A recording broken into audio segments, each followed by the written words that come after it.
Break के बाद आप सभी का एक बार फिर से बहुत बहुत स्वागत है हमारे कार्यक्रम तारे सितारे में। एक बार आपको बताना चाहती हूँ कि अगर आप आचार्य जी से सीधा संपर्क करना चाहते हैं, उनसे मिलना चाहते हैं तो नंबर डायल करें 01149122122। आचार्य जी अगले दर्शक की समस्या जानते हैं, क्या परेशानी है उनकी।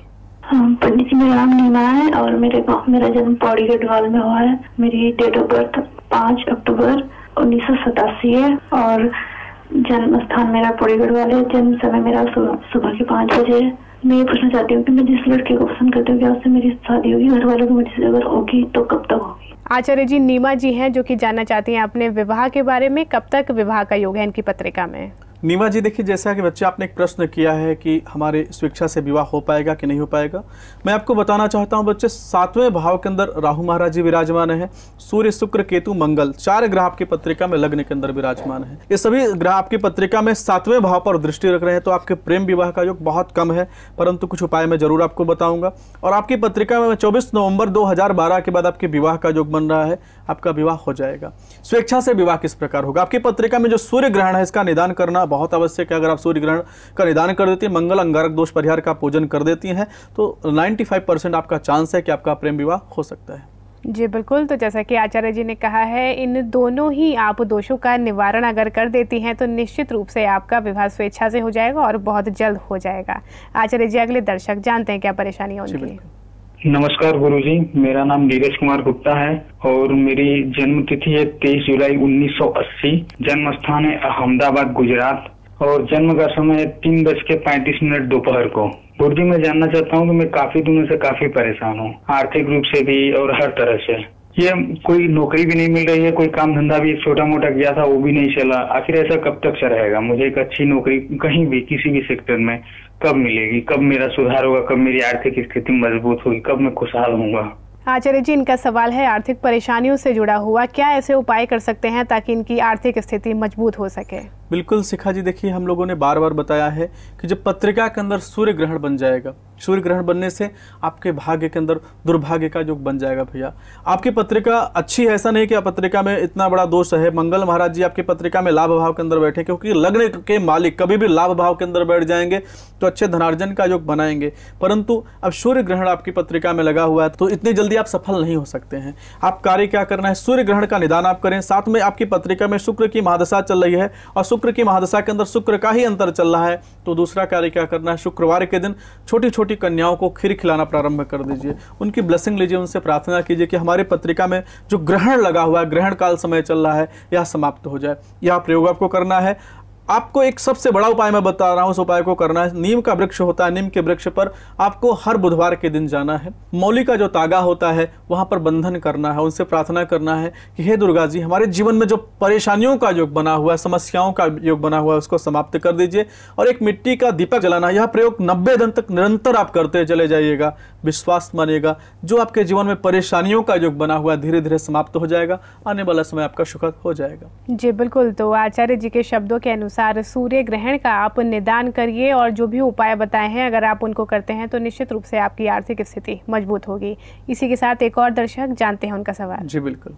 मेरा नाम चंद्रशेखर वर्मा है। डेट ऑफ बर्थ है 28 सितंबर 1958। समय है शाम के 5:45। डिस्ट्रिक्ट अल्मोड़ा, उत्तराखंड। मेरा प्रश्न ये है कि मैं कैटरिंग का काम करता हूँ, मेरा आगे भविष्य कैटरिंग के काम पे कैसा रहेगा और क्या क्या मुझे उपाय करने पड़ेंगे, शत्रुओं के लिए क्या करना पड़ेगा, कृपया करके बताएं। आचार्य जी इनका सवाल था कि ये व्यापार में उन्नति के लिए कौन से उपाय कर सकते हैं। बिल्कुल चंद्रशेखर जी, जैसा कि आपकी पत्रिका का हमने विवेचन किया, चंद्रमा और केतु से आपकी पत्रिका में ग्रहण लग गया। दूसरा आपकी पत्रिका में सूर्य ग्रहण लग गया, लक्ष्मी ग्रहण लग गया, बुध चांडाल दोष लग गया। 4 दोष आपकी पत्रिका में लगे हुए हैं। चंद्रमा की महादशा चल रही है, चंद्रमा की महादशा के अंदर शनि जी का अंतर चल रहा है। बहुत अच्छा समय आपका नहीं चल रहा है या बहुत परेशानी भरा समय आपका है। ऐसे समय के अंदर बहुत ही सावधानी आपको रखना है, नहीं किसी कांड में फंस सकते हैं, कोई आप पर कोई इल्जाम लगा सकता है। करना क्या है, अब आपको प्रयोग बता रहा हूं। सबसे पहले तो चंद्रमा ग्रहण का निदान करें, सूर्य ग्रहण का निदान करें और लक्ष्मी ग्रहण का निदान करें, बुध चांडाल योग का निदान करें। सोमवार के दिन भगवान शिव के मंदिर में जाकर गंगा जल से अभिषेक करना प्रारंभ कर दें, जो आपके जीवन में विपत्तियों का समय चल रहा है वह समाप्त हो सके।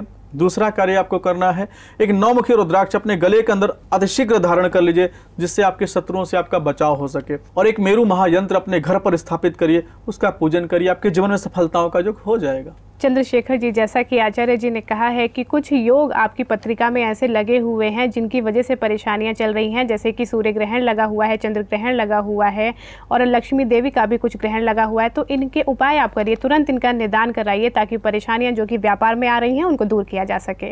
और आचार्य जी, अब वक्त हो गया है उपाय जानने का। मैं चाहूंगी कि हमारे दर्शक जो इस कार्यक्रम को देख रहे हैं उनको कुछ लाभ मिल सके इन उपायों से। बिल्कुल, आज का जो उपाय है धन की देवी लक्ष्मी जी का उपाय बता रहे हैं। हमारे हजारों दर्शकों की जो समस्याएं हैं वह लक्ष्मी से ही है। आपके जीवन में लक्ष्मी की स्थिरता को आप प्राप्त करना चाहते हैं, लक्ष्मी जी को प्रसन्न करना चाहते हैं, तो एक उपचार मैं आपको बता रहा हूं मेरे भाई बहन, बड़े ध्यानपूर्वक इस उपाय को करें। शुक्रवार के दिन, शुक्ल पक्ष के प्रथम शुक्रवार के दिन इस उपाय को करना है। माता लक्ष्मी जी के मंदिर में जाना है जहां पर नारायण और लक्ष्मी दोनों हों। उनके लिए सवा रुपये आपको लेके जाना है, एक पान का पत्ता लेके जाना है, एक सुपारी लेके जाना है, लक्ष्मी जी के चरणों में रख करके हाथ जोड़ना है, उनसे आग्रह करना है कि हे महालक्ष्मी जी हमारे घर में निवास करिए, और नारायण जी को साथ में लेकर निवास करिए। जहाँ पर नारायण जाते हैं वहाँ पर लक्ष्मी जी अपने आप से जाती हैं। अपने घर पर सायंकालीन आपको रंगोली बनाना है, सुंदर से स्वच्छ वातावरण बना करके वहाँ पे पुष्प आदि गंध आदि से भगवान को सजाना है। सजाने के बाद क्या करना है, आपको ओम ह्रीम लक्ष्मी नमः इस मंत्र का जप करना है, और जप करने के बाद खीर का भोग लगाती हैं। तो यह जो शुक्रवार का प्रयोग है हर शुक्रवार को करना प्रारंभ कर दीजिए। 1 साल निरंतर करती हैं तो आप आश्चर्यजनक परिणाम देख सकती हैं। आपके जीवन में लक्ष्मी की स्थिरता होती चली जाएगी। आपके जीवन की जितनी मुश्किलें हैं, जितनी समस्याएं हैं, महालक्ष्मी जी की कृपा से धीरे धीरे समाप्त हो जाएंगी। आपके जीवन में आनंद का युग बन जाएगा। तमाम अपने दर्शकों के लिए एक ऐसा उपाय बता रहे हैं जिनके जीवन में नौकरी का योग नहीं बन पाता है। नौकरी के लिए आप इंटरव्यू देते देते परेशान हो गए मेरे भाई बहन, लेकिन अच्छी नौकरी का योग नहीं बन पाता है। आपकी पत्रिका में ग्रहों के कारण आपका प्रकोप चल रहा है। शनि जी आपके पत्रिका में रुकावटों का योग बना रहे हैं, आपकी नौकरी में रुकावटों का योग बना रहे हैं। आपकी पत्रिका में सर्प योग बना हुआ है, काल सर्प दोष बना हुआ है, आपकी पत्रिका में अशुभ योग बने हुए हैं। और आप इतना यत्न करने के बाद, इतने उपाय करने के बाद भी आपके जीवन में नौकरी की प्राप्ति नहीं हो पाती। ऐसे में आप क्या करें? आपको परेशान होने की आवश्यकता नहीं है। महालक्ष्मी जी का एक उपाय बता रहे हैं, इसको सोमवार के दिन आपको करना है। आपको सोमवार के दिन गंगा स्नान करके, अगर गंगा स्नान कर सकते हैं तो बहुत अच्छा है, नहीं कर सकते हैं तो थोड़ा सा गंगा जल डालकर आप अच्छे तरीके से स्नान करना है। स्नान करने के बाद आपको लक्ष्मी जी के मंदिर में जाना है, सफ़ेद वस्त्र धारण करके लक्ष्मी जी के मंदिर में जाना है। वहाँ पर लक्ष्मी जी को कमल के पुष्प का एक हार बनाना है, 108 कमल के पुष्पों का हार बना करके महालक्ष्मी जी को अर्पित करना है। वहाँ पे लक्ष्मी स्तोत्र का पाठ करते हुए, बाद में सफ़ेद मिठाइयों का भोग लगाते हुए, कन्याओं का पूजन करते हुए अपने घर में जाते हैं, और बाद में खीर का दान गौ माता को करते हुए अपनी नौकरी के लिए जाते हैं, तो सचमुच विश्वास मानिएगा आपके जीवन में अच्छी नौकरी का योग बनेगा। आपके नौकरी में भी किसी प्रकार का रुकावट का योग बना हुआ है वह भी समाप्त होगा, और आपके जीवन में स्थिरता का योग बनेगा, अच्छे धनार्जन का योग बनेगा। करिए, लाभ होगा। आचार्य जी, एक बार फिर आपका धन्यवाद करना चाहूंगी धन लक्ष्मी से जुड़े उपाय बताने के लिए और साथ ही दर्शकों की समस्याओं को सुलझाने के लिए। जी, आपका भी। दर्शकों, आचार्य जी ने आज हमें बताया है कि धन लक्ष्मी को प्रसन्न करने के लिए आप क्या उपाय कर सकते हैं। अगर आपके जीवन में भी धन लक्ष्मी की कमी है तो आज ही से उस उपाय को करना आप शुरू कर दीजिए। फिलहाल के लिए कार्यक्रम में बस इतना ही। मुझे दीजिए आज्ञा। नमस्कार।